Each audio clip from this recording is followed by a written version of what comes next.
Senate approves external borrowing plan of $21.5 billion, $757 billion pension bond arrears. Senate spokesperson rubbishes Natasha's bid to return to the National Assembly, tax it skit-making.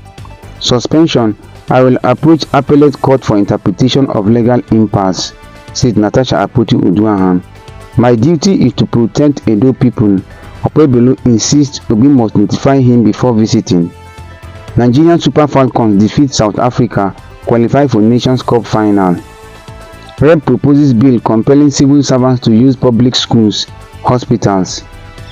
Summary of the news.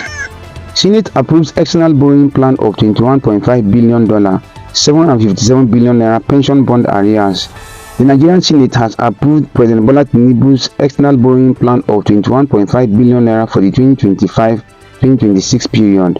The plan, aimed at funding key national development projects, also includes additional loan and grant approvals such as a Japanese yen loan and a Euro grant. The Senate gave its nod following a report by the Committee on Local and Foreign Debt, which stated that the borrowing requests were already part of the approved medium-term expenditure framework and 2025 budget. Several senators voiced support, citing the plan's alignment with fiscal laws and its focus on capital and human development. They emphasized that the loans have long-term concessional terms and are necessary to fund the budget fully. However, Senator Abdul Ninki raised concerns about the lack of clarity on loan repayment and the absence of detailed allocation per state or agency. In contrast, Senator Victor Ume expressed strong support, especially highlighting a major allocation for rebuilding the Eastern Rail Line. Deputy Senate President Jibrin Barau assured that the plan includes all regions and stressed that the borrowed funds must be used strictly for developmental purposes, signaling the readiness to implement the 2025 Appropriation Act. Senate spokesperson rubbishes Natasha's bid to return to the National Assembly, tax it skit-making. Senate spokesperson Yemi Aderemodu dismissed Senator Natasha Akpoti-Uduaghan's attempt to return to the National Assembly as political theatric, likening it to skit-making. He stated that the Senate is focused on serious matters like constitutional amendments and electoral reforms ahead of the 2027 elections. Responding to her citing a court ruling as justification for her return, Aderemodu clarified that the ruling did not nullify her suspension but only ordered her to apologize and pay 5 million naira, a judgment she has appealed. He emphasized that the enforcement of such rulings must follow due legal process and that the Senate acted within its constitutional powers. Suspension: I will approach appellate court for interpretation of legal impasse, said Natasha Akpoti-Uduaghan. Suspended Senator Natasha Akpoti-Uduaghan of Kogi Central has stated that she will seek an appellate court interpretation regarding the legal dispute between her and Senate President Godswill Akpabio. Speaking to reporters in Abuja after being denied entry into the National Assembly complex by security personnel, Akpoti-Uduaghan maintained that her suspension was unjust and procedurally flawed.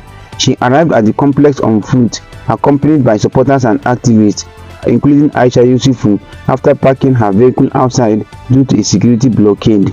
She argued that the document used to suspend her lacked legitimacy, claiming it was a merely photocopied attendance sheet posing as an official committee report. Contrary to reports suggesting the Senate had appealed her suspension judgment, Akpoti-Uduaghan clarified that the appeal only related to a contempt charge based on a satirical apology she posted on Facebook, which she believes does not constitute contempt of court.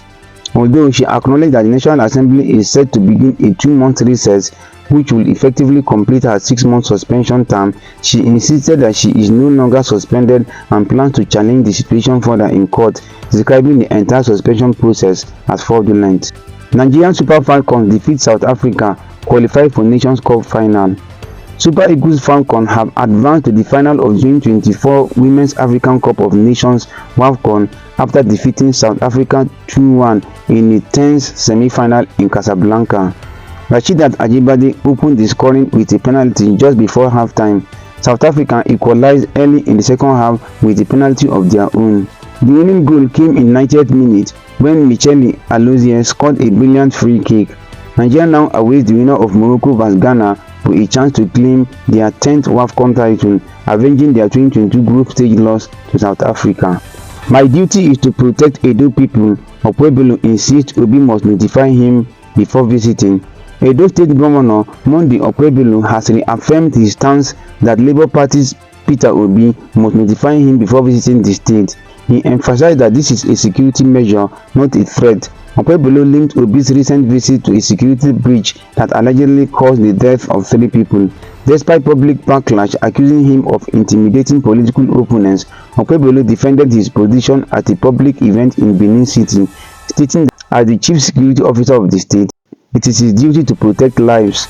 He recalled how he lost a police escort during his campaign after ignoring security advice. Mocking his critics, Okpebholo questioned the outrage over his comment, referring Obi's past remark that his supporters had no shishi, no money. Rep proposes bill compelling civil servants to use public schools, hospitals. The Nigerian House of Representatives is considering a bill to prohibit public and civil servants from sending their children or wards to private schools and hospitals. Sponsored by Rep Amode Oga, the bill aims to restore public confidence in Nigeria's failing education and health sectors. Oga argued that government officials' reliance on private and foreign services undermines public institutions. He cited $29.29 billion spent on foreign medical care during Buhari's tenure and over $257 million on foreign education between 2023 and early 2024, despite significant budget allocations. The bill seeks to compel officials to use and improve the public services they manage, ending capital flight and encouraging national development. Oga launched a social media campaign with hashtags like #PromoteOurSchools and healthcare services and urged public support to drive reform and restore trust in Nigeria's system. Follow for more. July 23, 2025.